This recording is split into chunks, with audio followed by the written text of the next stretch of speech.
Paul Labelle, qui est un descendant du curé Labelle, notre curé Antoine Labelle.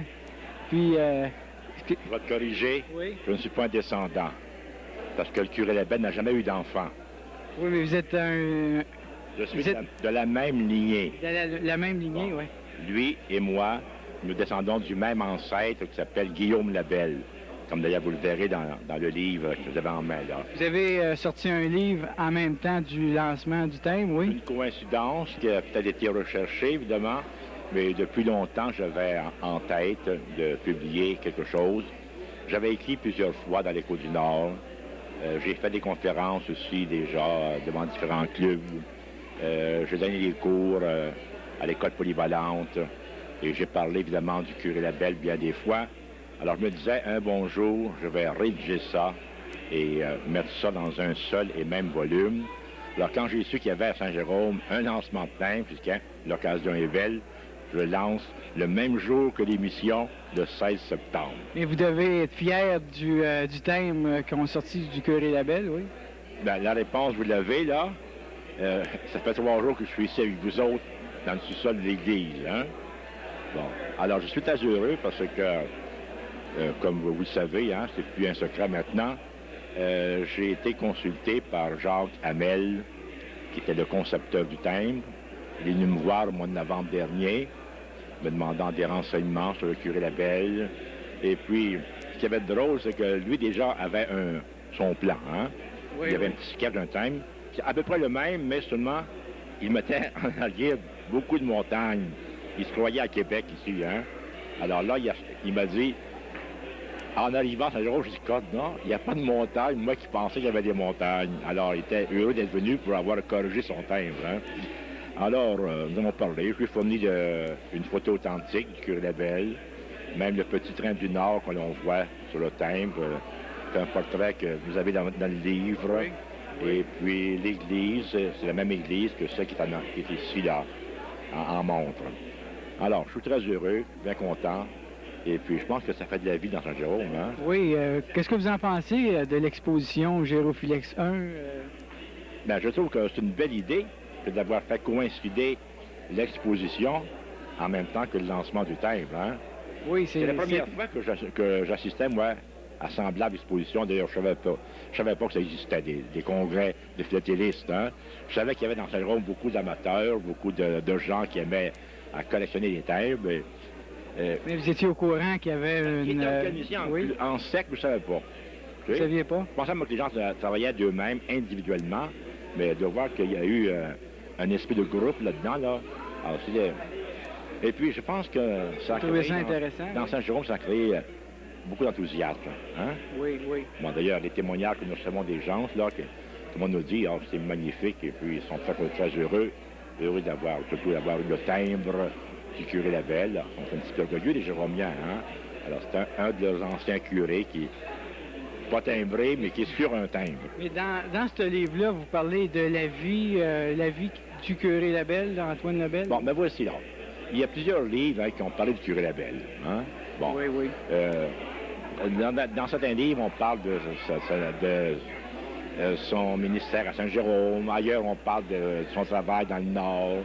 Et puis, alors moi, j'ai mis tout ensemble dans le même livre, là, tout ce que l'on peut dire sur le curé Labelle. Hein?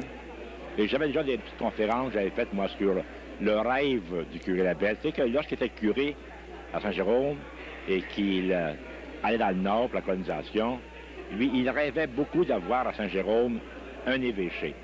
Lui, il travaillait pour avoir une cathédrale. Oui. Et il a fait des mains et des pieds pour l'avoir, puis malheureusement, il ne l'a pas eu avant sa mort. Hein?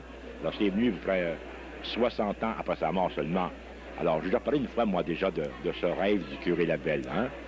Et puis, j'en parle dans mon livre. Hein? Alors, c'est tout groupé ensemble, là, tout ce qu'on peut dire, et puis tout ce qu'on... Est-ce que vous pouvez me nommer les villes que le curé Labelle a fondées, les villes qu'il a fondées dans le Nord? Ah, par cœur, là, c'est un peu difficile, mais les principales villes, c'est qu'actuellement, vous avez marqué depuis 1 an ou 2, là, en 81, 82, 83, il y a des centenaires de paroisses. Hein? Oui, Centenaire oui. de Saint-Jovite, centenaire de Labelle, cette année, le centenaire de Saint-Adolphe d'Howard, le centenaire d'Huberdeau. Ce sont des paroisses qui étaient fondées par lui, ça.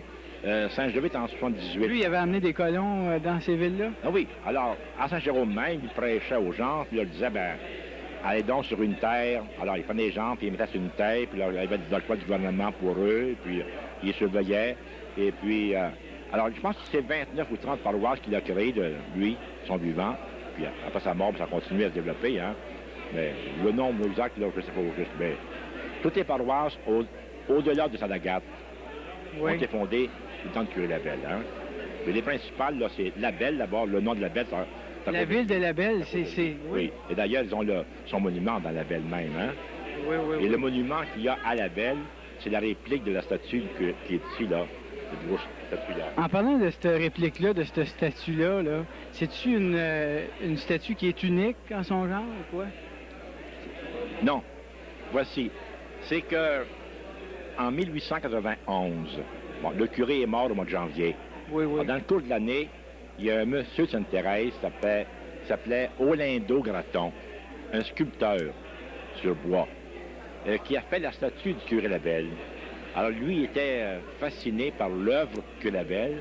Alors, dans son atelier, il a fait sa statue de 33 pouces de hauteur, en bois.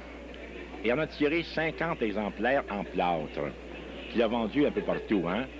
Alors, on m'a dit déjà, moi, que dans Saint-Jérôme, il n'y avait que 3 exemplaires.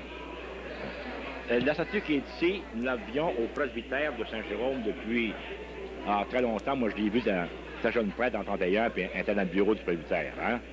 Il y en avait une autre chez les frères de l'école chrétienne, qui a passé au feu lorsque le collège a passé au feu en 62. Fait que celle-là est détruite, elle. Ah oui, par le feu, oui. Et la troisième, on m'avait dit qu'elle était la compagnie Roland. Et on ne trouve rien chez Roland.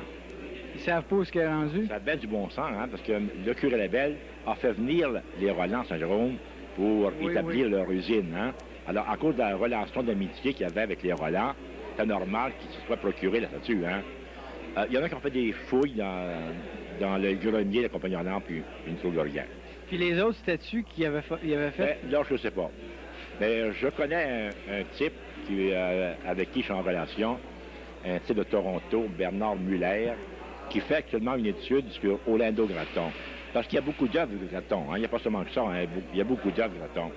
Et puis lui-même cherche à repérer les statues qui restent actuellement. Je sais qu'il en a découvert une au presbytère de Labelle. Elle est là, actuellement. Oui. Ouais. Et moi, j'en ai vu une l'année passée dans une maison à Mont-Roland. Une maison, on m'avait dit que c'était une maison qui appartenait au curé Labelle, mais de fait, ce n'était pas à lui. C'était une maison où le curé, parfois, allait dire la messe à Mont-Roland. Ah oui. Et puis, je suis allé une fois visiter ça, et puis j'ai aperçu la statue du curé Labelle, qui était là, elle aussi. Les autres sont sur le même format identique? Oui, il a fait 50 statues en plâtre. Il a fait un moule, un moule, et puis il a coulé du plâtre dedans. Alors, c'est 50 pareil. Seulement, il y en a qui sont peinturés en blanc. Bon, celle-ci, là, c'est qu'on l'a sorti il y a 4-5 ans, nous autres, lorsqu'on nous avons fait une exposition dans l'église Saint-Jérôme. Et puis, on l'a fait repeindre par André Joyal. Ça, c'est noir, ceinturon rouge. Alors ça, c'est fraîchement peint, ça. Mais la plupart des autres, c'était des statues peinturées en blanc. Ouais. Ah oui. Alors, c'est ça qui est l'histoire. Mais en base de cette exposition, parce que c'est l'exposition du Europhilex 1, vous êtes satisfait de cette exposition? Satisfait, puis je suis très fier de voir que le premier prix va, on peut le dire là maintenant, hein? C'est annoncé le premier prix. Oui. Puis on sait que c'est Ghislain. Oui. C'est ça? Mais là, c'est pas définitif encore, Non, on va savoir ça tout à au l'heure. moment où ça va se développer, ça sera connu. Hein? Oui. Bon, alors, c'est ça qui est. Alors, je suis très content. Puis, vous êtes fier aussi qu'il y ait autant de personnes qui sont intéressées à la philatélie? Très content de tout le monde. Ça m'a permis de connaître beaucoup de gens de Saint-Jérôme, des gens assez sympathiques. Alors, j'espère qu'on va continuer à garder les mêmes relations d'amitié avec le club Castor. Ce Castor va... Mesdames, Mesdemoiselles, Messieurs, nous remercions beaucoup.